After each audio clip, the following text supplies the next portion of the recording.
This must be the lecture for Puebla from my hotel. Luckily, the previous speakers have covered some common themes in Helicobacter, and so Dr. Pure, I'll be able to decrease my talks each by about 10 minutes, so don't worry, you're going to get some food pretty soon, not too long we hope. So I'll talk each talk is about 20 minutes, so we finish 20 minutes earlier, I hope. Helicobacter cancer and controversy. So you must remember that a lot of the doctors, people doing research into Helicobacter are basic scientists and young scientists who don't remember the history of the discovery, also the natural history of peptic ulcer disease and cancer, how it used to be. And then studying the science, we've studied the microbiome, we've studied different kind of genetics, we looked at animal models and cells, but it's not exactly the same as the human. And so we need to refresh our memory about how these diseases occur in mankind, so that we don't start developing hypotheses which have already been disproven.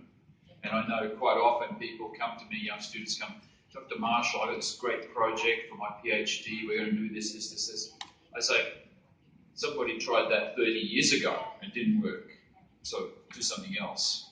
So we just remember there are a few things that are controversial or paradoxical with Helicobacter. You need to be aware of them and might help you develop your research plans.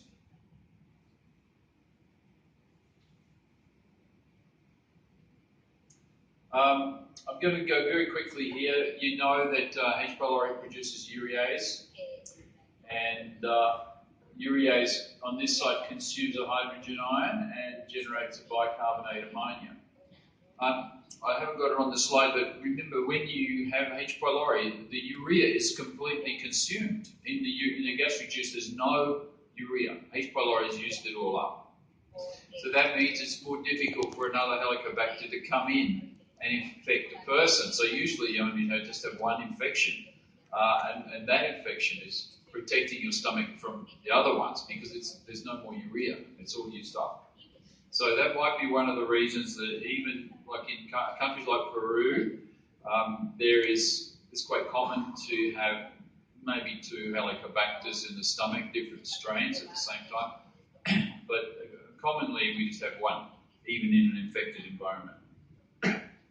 But of course, this enables us to do our diagnostic tests for H. pylori, and there's reasons why these tests are so accurate. Urease is denatured, so in the middle of the stomach, the urease is denatured, so it doesn't work. Only the urease in the mucus is going to be working. I show this slide because a lot of